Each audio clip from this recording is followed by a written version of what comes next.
Hello everyone, welcome to our channel Programming Steers, and today in this session we are going to create our first C program, that is the program is of Hello World. तो देखते हैं आज के session में हम यहाँ पर Hello World का प्रोग्राम बनाने वाले हैं और यहाँ पर जो हम प्रोग्राम बनाने वाले हैं वो हम Turbo C7 पर बनाएंगे। जैसा कि हमने हमारे प्रीवियस सेशन में यहाँ पर इंस्टॉलेशन देखा था कि हमने यहाँ पर Turbo C7 को कैसे डाउनलोड करते हैं फिर कैसे इंस्टॉल करते हैं वो हमने डिस्कस किया था। साइड बाय साइड हमने यहाँ पर ये भी देखा था कि जीसीसी कंपाइलर को अगर मुझे डाउनलोड करना है तो मैं कैसे करूँगा, तो वो भी हमने हमारे प्रीवियस सेशन में डिस्कस किया था। और अब अगर हम बात करते हैं आज के सेशन में, तो आज के सेशन में हम यहाँ पर हमारा सबसे पहला प्रोग्राम हेलो वर्ल्ड का यहाँ पे टर्बो C7 के अंदर बनाने जा रहे हैं, राइट। तो जैसा कि हमने हमारे प्रोग्राम का स्ट्रक्चर भी ऑलरेडी हमारे प्रीवियस सेशन में डिस्कस कर लिया था, तो हम डायरेक्टली यहाँ पर स्टार्ट करते हैं अपने प्रोग्राम से। तो जैसा कि आपकी स्क्रीन पर यहाँ पर आपको दिख रहा है, सबसे पहले हम लिखते हैं यहाँ पे डॉक्यूमेंटेशन पार्ट।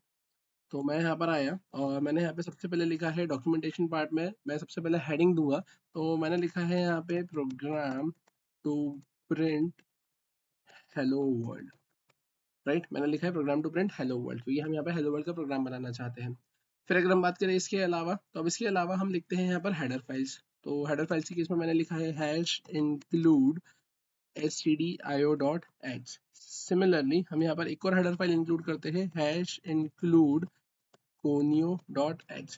अगर हम बात करें यहाँ पर अब ये हेडर फाइल्स है क्या, तो जैसा कि आपको पता है मैंने अपने प्रीवियस सेशन में आपको बताया था कि हैश मतलब होता है प्री प्रोसेसर ऑपरेटर, है ना, या फिर प्री प्रोसेसर सिंबल। इंक्लूड की अगर हम बात करते हैं तो इंक्लूड मतलब होता है फाइल इंक्लूजन डायरेक्टिव, और अगर हैश इंक्लूड की बात करें तो ये कहलाता है pre processor directive. Pre processor simply आपके कंपाइलर को ये इन्फॉर्म करता है कि वो प्री प्रोसेस करके रख ले task before actual compilation start. Actual compilation start होने के पहले, है ना, यहाँ पर आप पहले से ही प्री प्रोसेसिंग का टास्क को क्या करके रख ले, परफॉर्म कर कर रख ले। बोले तो ये जो हेडर फाइल्स आपने यहाँ पे मेंशन करके रखी हुई है, इन्हें यहाँ पर कंपाइलर क्या कर कर रख ले, एक बार गो थ्रू कर कर रख ले, ताकि जब यूजर अपना कोड यहाँ पे फ्रेम करेगा, सेट करेगा, लिखेगा, तो यहाँ पर कंपाइलर को ये ईजी रहे कि वो उसे क्रॉस चेक कर सके।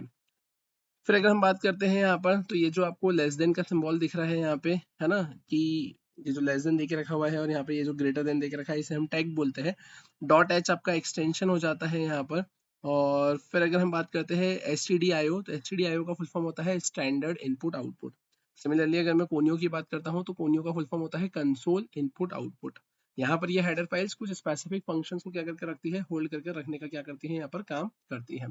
अगर हम बात करें अब हमें करना क्या है, तो अब यहाँ आने के बाद में हम सिंपली लिखेंगे सबसे पहले वॉइड मेन।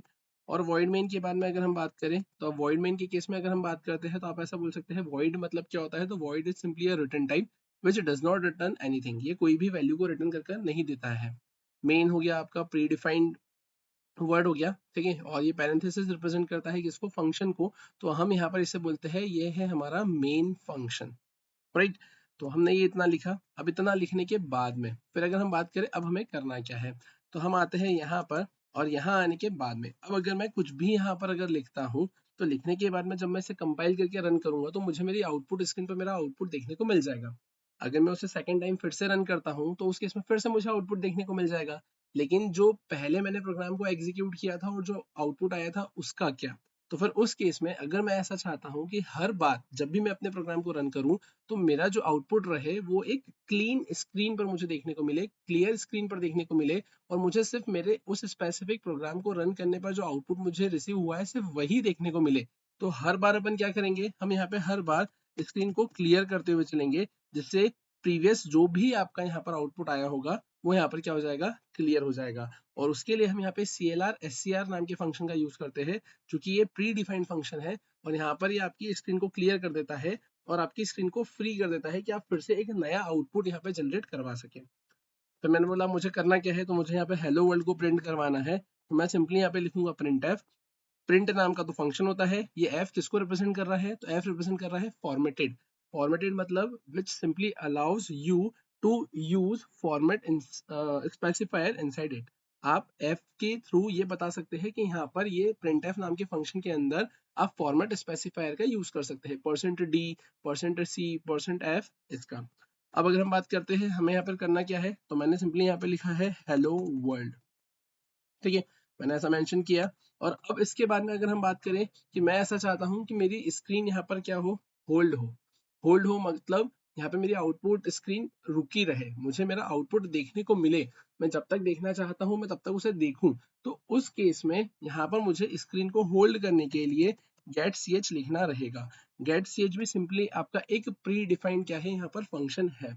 और अगर अपन इसके अनदर मीनिंग की बात करें तो हम ऐसा बोल सकते हैं get C H means get a character, मतलब यहाँ पर आपकी स्क्रीन तब तक होल्ड होकर रहेगी, तब तक रुकी हुई रहेगी जब तक इसको कोई एक कैरेक्टर नहीं मिल जाता है टर्मिनेट होने के लिए, राइट।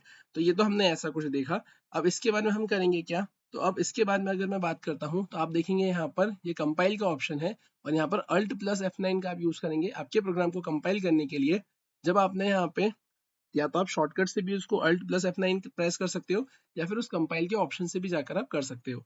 तो आप देखेंगे यहाँ पर लाइंस कंपाइल्ड 466, तो अब यहाँ पर ये क्या है, तो आप ऐसा बोल सकते हो कि ये जो आपने हेडर फाइल्स का यूज किया है तो उसके अंदर जितनी लाइंस है तो वो लाइंस प्लस आपने जो कोड लिखा है वो लाइंस यहाँ पर कंपाइल होकर इतनी लाइंस टोटली कंपाइल हो चुकी है। वार्निंग 0 है और एरर्स भी यहाँ पर आपको 0 देकर रखी हुई है। अब अगर हम बात करें, अब हमें अपने प्रोग्राम को रन करना है, तो रन करने के लिए मैं यहाँ पर कंट्रोल प्लस F9 को प्रेस करूंगा। अब अगर मैंने यहाँ पे कंट्रोल प्लस F9 को प्रेस किया है तो अब जैसा कि आपको दिख रहा है आपकी स्क्रीन पर आपको हेलो वर्ल्ड प्रिंट होते हुए देखने को मिल रहा है। तो यहाँ पर इस अकॉर्डिंगली आपने अपने आउटपुट को जनरेट किया है, आपने CLR SCR लिखा है, इसलिए जब भी मैं प्रोग्राम को रन करूंगा तो हर बार मुझे अपनी एक एम्प्टी स्क्रीन पर अपना आउटपुट देखने को मिलेगा। और यहाँ पर ये आउटपुट मुझे तब तक देखने को मिलेगा जब तक कि मैं कोई कैरेक्टर प्रेस ना कर दूं।